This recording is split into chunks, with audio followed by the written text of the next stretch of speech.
as the largest music festival in motorcycling and the best party anywhere, the Sturgis Buffalo Chip has been the epicenter of the annual Sturgis Motorcycle Rally since its establishment in 1981.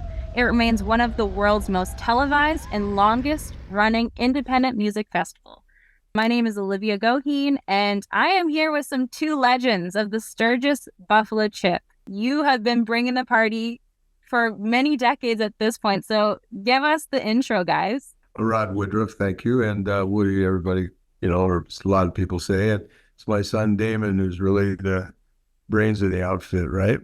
We want to talk about the history and why the Sturgis Buffalo Chip is so legendary in the motorcycle community. And of course, we have to bring you two on. You guys have started this as a family, and it's been going for many decades. So it started out as a keg party back in 1982. So talk about the progression from the start to now, and just can you talk about any specific moments that just have stood out to you? Well, actually, it didn't really start off as a keg party. What happens is a lot of people ask me, well, where did you get the idea for this and how did it come about?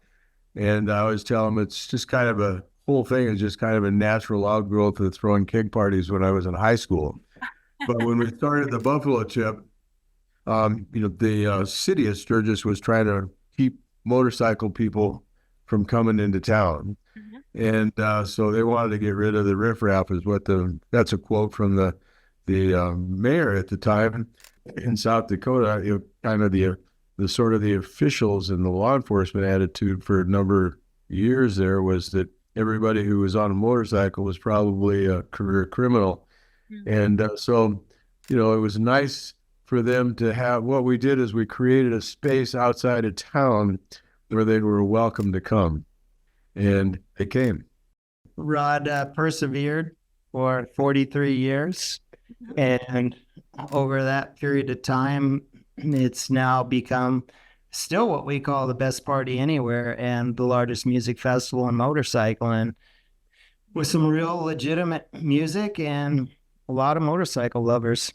Tying into that, and for another question, because this is a family-owned business, what are the values and principles that you have found most important to basically make such a successful event? If you want the less serious answer, it's stubbornness. If you want the four pillars that we base the entire business off of, it's music, motorcycles, freedom, and fun, and friends, actually. Not fun, but friends. Fun is a result of those four pillars. Everybody spends all year long at home, at work, fighting with their kids, fighting with their mom, finding the path through the politics of their coworkers. And for 2 weeks out of the year, they get to come and escape all of that and have a good time. And that's the basis of, I'd say, the party. So we're a family. So we fight 50 years or 15 weeks in the year, right? And then other people show up and we don't have time to fight. We got all these new friends coming, and it's pretty cool. I did leave out the family dynamic there. I used the wife and kids, but don't forget the fathers and the in-laws and everybody else that cause you stress all year long that you don't have to deal with for 2 weeks out of the year. And really, that's what people live for, is for the moments that are worth telling, the moments that you end up becoming the stories of your lives. And those aren't always the moments when you're fighting or going to work. They're usually the adventures and the away from home moments that become the most impactful moments of your life. That's exactly right. And for your deal about the history and the development and the change, I mean, when we started, was 40 in 1981. Well, I can't count that far, but really the only people that were there were male people who were riding Harley Davidsons, who knew how to use a wrench well enough to be able to make it there and get home, right? And a lot of times there was a lot of wrenching in between. And over the years, I mean, they went and told their friends came along, and one of those days somebody started bringing along their girlfriends and their wives. And the next thing you know, we've got 4 or 5 generations out there having a family reunion, getting married. We've had people born there. We've had people pass away there. we've had unknown number of people whose ashes are spread there because it becomes such a part of their lives. I like to use this cliche phrase, birds of a feather flock together. And I think that's kind of the epitome, really, of what Sturgis is all about, because you're just with people, like-minded people that just love motorcycles. I mean, that's how we can connect. And now, especially that music, and you guys bring a lot of music to the event. I'd love to know when that all started. When did the music really become one of the strongest pillars for this event? I think if you look, music is just ingrained in every one of us. It never leaves us, and it always makes us feel good. We got people coming. Let's have some music. Let's have a party. It's a party without music. It's a little boring, doesn't it? I agree. It's the secret sauce. Secret sauce, music, common ground in women, because girls like girls at places, guys like girls at places. It's those three factors make an environment welcoming. It's gotten a lot easier for women to be there, and a lot easier for everybody to be there since, because at that time we did not have anything there except 3 strands of barbed wire and a bonfire. And there was no electricity, no water. If you go back and look, there were no bathrooms, right? We were roughing it right from the start. There was a bathroom. We had lots of fence posts. Lots of fence posts. There was also a shower. There was a water tank on the top of a hill, and PVC pipe came down the hill, and in the PVC pipe were holes drilled. That wasn't the first year, though. We started off without a shower, right? That was an improvement. Wow. What a But progression. that's the deal.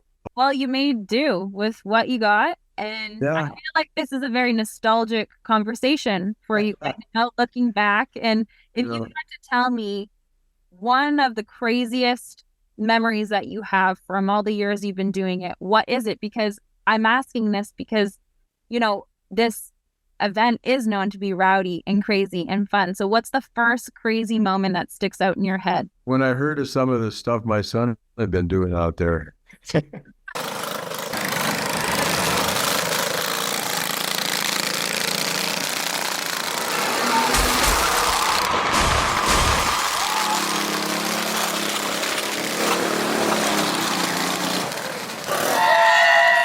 I'd love to talk a little bit about the future and looking ahead, and how do you envision the Buffalo Chip's future and where it's going to go, and what are some areas you want to explore to just continue making this event unique and the one and only? The Buffalo Chip got to where it's at based on a principle that Rod has introduced, which is just ride free, take risks. And every year he takes some usually rock-headed risk.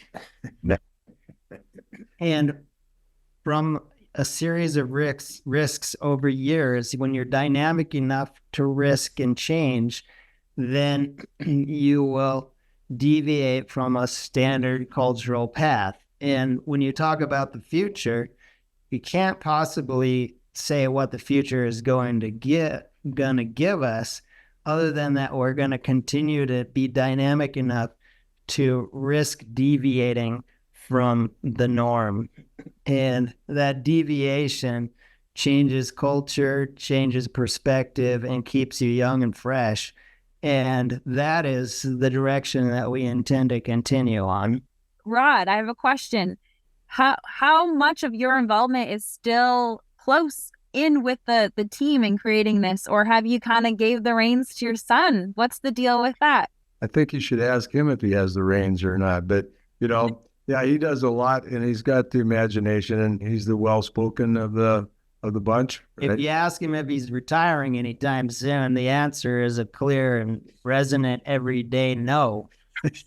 And if you ask him if he's going to give up control, it's pinch your sphincter tighter each day and make you have to fight for it. That's the answer. Well, that goes back to, if you're going to make it, you got to be stubborn. I mean, the reason we're here is because it's kind of like for a minute there, we were welcomed, right, to get the riffraff out of town, give them someplace out of town to go. And the next thing you know, it was like, wait a minute, those guys are out there having fun, probably getting rich, and we want all those people back in town, right? And so it's been a relationship of 40 years of competing with government, and we're not real big on government, frankly. We like freedom, and we don't think government ever gives anything in the way of freedom.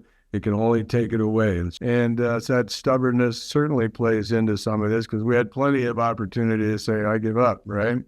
We quit, because we've been to the Supreme Court 3 or 4 times. And, well, we didn't necessarily win, but we're still here. We're consistent, and we're going to be there again next time, okay? We aren't quitting, and it's just going to be better every year. And so Daymon's right. We want people to ride free. We want them to take risks, because if they aren't taking risks, they're not accomplishing anything, and they can't possibly be happy. That's what I think. That is completely true. So, you know what? Stand true to that. Be yourself.